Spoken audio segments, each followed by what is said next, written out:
All right, and I do have to log off no later than 9:30, so I apologize. No, I that's got okay. double booked and didn't realize it until this morning. Good morning, everybody. So let me talk about the first thing that Carmen and I were communicating about this morning, which came as quite a surprise, but I did follow up with some senators this morning to figure out what happened. That's HCR 6008. This is the measure that it was just a resolution, and it would have encouraged the members of our congressional delegation to work with the Trump administration to bring Amtrak passenger rail service to South Dakota. It died on the Senate floor by one vote. Apparently, when they got into the Senate GOP caucus, there were a lot of the very conservative far right legislators who said, this is committing the spending of more taxpayer dollars in the future, and therefore we oppose it. Now, why did some of the more moderate Republicans go along with that? I can't answer it. I think it's possible that Casey Crabtree, for example, from Madison, voted the way he did with the far right folks because he's probably running for U.S. House in 2026 next year.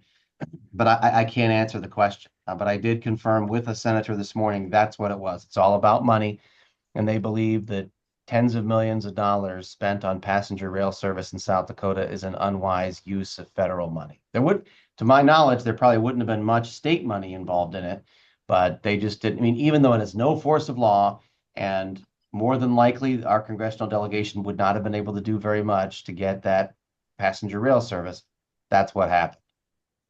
Um, And I so apologize because I guess, it went through the other house or the other floor so easily. Never thought twice to really follow up on it. So I kind of like dropped the ball on that one. I, So and like I told you this morning, I talked to senators and it had good traction. It didn't anticipate there being any problems. And they went up to caucus and the far right folks came out and said, we're all against this. So it was very disappointing. But again, even some of those far right folks did end up voting for it. So I Senator Reed voted no. I'll ask him about that because he seems like he would have been a yes. thought Reed voted yes. I thought he voted no. Anyway, if he voted no, I'll follow up and see if he knows.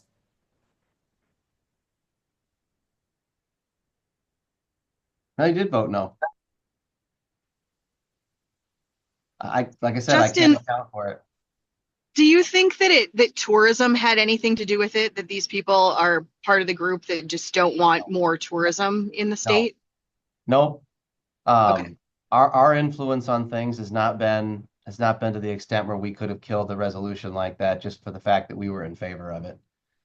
Because again, some of the people who voted no on the floor, I think, had voted yes in committee.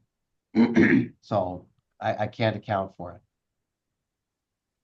Um, well, speaking of resolutions, let's talk about House concurrent, excuse me, House Concurrent Resolution 6010 was brought by Representative Scott Odenbach, the majority leader in the House. This measure would have told the executive board of the legislature to put in place an interim legislative committee to study the impact on the Black Hills of residential development, mineral and mining activities, and government-sponsored economic development. There was minimal, if any, opposition over on the House side to this measure. It passed out, I think it was at least 60 votes. It passed out of the House. When it gets over to the Senate, all of a sudden everybody realizes that it's out there. They don't like it, and kind of at that point. But Garth Wadsworth from Elevate Rapid was the only person who testified in opposition to it on the House side. So when it gets over to the Senate, everybody starts to realize how bad it is, and it generates a huge amount of opposition. So the hearing happened this week. I got up on behalf of Tourism Coalition, and because I knew that Odenbach would be focusing on the fact that it has no force of law, that I went after the text of the measure itself, because all the arguments on economic development and the importance in the Black Hills and everything, Senator Duhamel, if anybody has, good relationship with her, please thank her. Her comments and questions on the committee were excellent. The measure died in the committee. It's my understanding that Majority Leader Odenbach is quite angry. that that measure was defeated. I don't know that he went into the hearing expecting that it would come out, but regardless, it's not the last of what of us seeing this measure. They'll go to the executive board and just ask for it to be made into a summer study anyway. But we sent a message that, look, this is unacceptable for you to put in the hands of the legislature things that are managed by the local county commissioners and zoning boards and everything else for decades. My favorite moment, though, of the hearing was when Taffy Howard got up in favor of the bill after Odenbach and said she quoted Teddy Roosevelt first, then she quoted Peter Norbeck in why he designed the Needles Highway like he did. And one of the county commissioners who got up in opposition gave his testimony and then said, by the way, I'm Peter Norbeck's great-grandson. And he said, my great-grandfather, blah, blah, blah, blah, blah. And it was beautiful to watch Taffy Howard just have to sit there in stony silence. But so that's that. I think to the extent that there is a summer study, members of the Tourism Coalition, businesses from across the state, particularly the Black Hills, need to continue to be involved in that summer study process, monitor it, maybe even go out and testify. But the Black Hills in particular is going to have to be on guard because they hate any kind of government-sponsored economic development. So the bizarre, so the airport bills, 1189 is on the governor's desk. I don't think it has yet been signed by the governor. I don't anticipate any problems. I'm assuming he will sign it.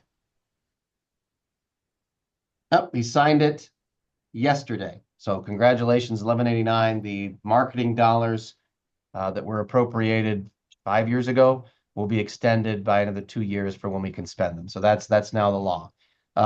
Senate Bill 132 was the bill for the $30 million for the airports. It had been amended down to $100 to keep it alive. The LRC office made a huge mistake last week when they set the calendar for the House floor Monday afternoon. They did not include Senate Bill 132 as being up for debate. So, and I printed the calendar out that morning before I went over to the Capitol. And again, it did not show 132. Well, at some point in the morning, the calendar was revised and 132 was added. Now, that was a huge mistake by LRC for not putting it on there in the first place, but we also have to admit that under the rules, the deadline for measures passed out of the Joint Appropriations Committee was Monday. So if it hadn't been voted on Monday on the floor, it would have died anyway. That was an oversight on LRC's fault. Nobody had a chance to lobby it, and it died on the floor. They resurrected it. The new bill to follow is Senate Bill 127.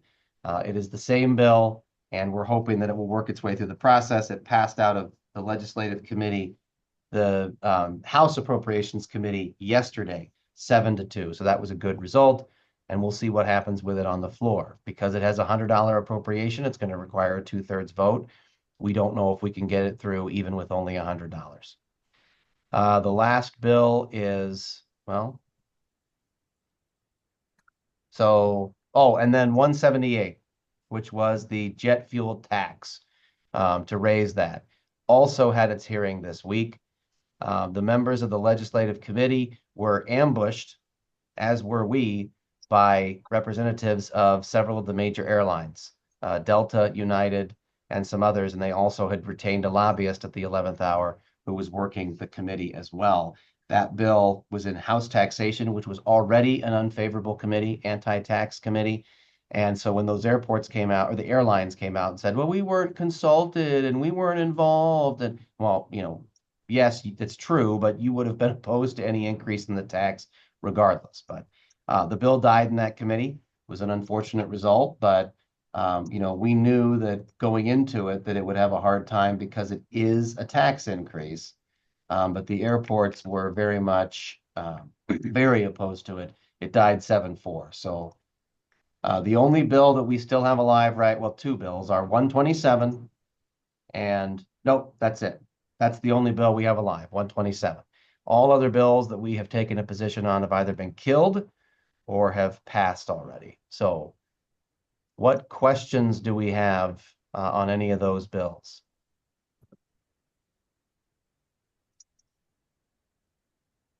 I haven't talked to Patrick or Dan after the 178. Um, just to see once, what their thoughts were on not having talked to the commercial airlines and stuff. But have they given you any indication, with the ones that didn't pass this year, they're going to come back again next year? I'm assuming that they are.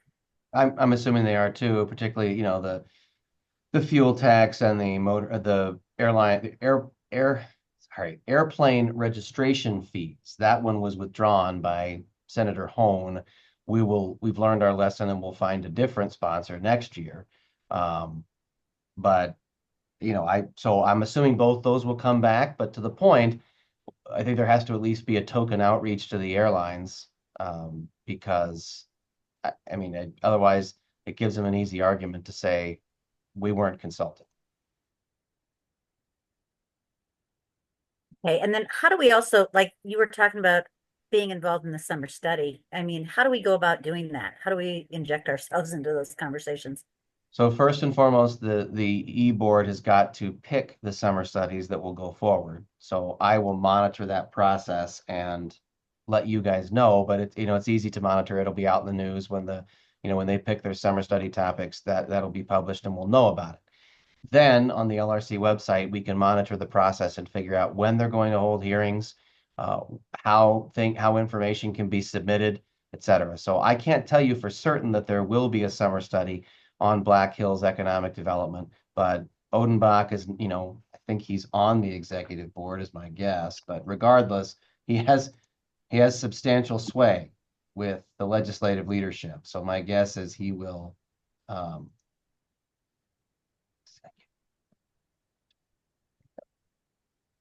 yes, Odenbach. So on the executive board, John Hanson, Aaron Healy, Carla Lems, Scott Odenbach, Chris Carr, Liz Larson, Jim Melhoff, absolutely 100%.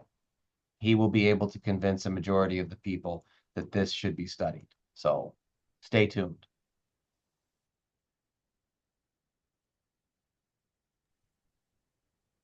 Other questions? It's very good, very good news that the second to last week of session, we only have one bill alive. That means that we're doing our job, or at the very least, they're winnowing down what we have to worry about. It's been an interesting year, there's no doubt.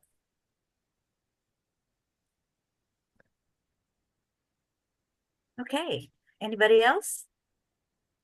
And I'm putting together, my newsletter will come out probably sometime next week, but there'll be a separate complete overview of the bills that we followed and some of the processes, and also kind of a report card on who were friendly to us and who were not. And so, Justin, I'll probably run that past you before I send it out, just to make sure I've got all my information accurate. But so that'll be coming by the end of March. Okay. That's perfect. And I would like to see about that, to review it before it goes out. Okay, sounds good. I just want to say thank you for doing these calls. I wasn't able to attend all of them, but it's something that I have been wanting to see for a very long time. So I very much appreciate the time and the information. So thank you so much for doing this. No, and these were Carmen's idea, but I will tell you this much, and I think I told Carmen this. I much prefer doing phone calls like this to sitting down and hammering out a weekly report. It's those weekly reports are because I want to be as detailed as possible and make sure that you have all the information. But at the same time, it's a big undertaking, and having to do, I've got 16 clients and having to do that for every one of my clients. So I can't thank this organization enough for being okay with these calls. And I also like it because it gives everybody the opportunity to participate and ask questions and, get their voices heard, but also their questions answered. And I think, next year when we do this again, we'll have more people join the calls. This first year is always a little different, trying to get people engaged and get them, to just take a half hour just to sit in on a Zoom call and stuff. But the fact that we record it too, we can also share it out in the newsletters and stuff too. So hopefully we have more than one way for people to get information.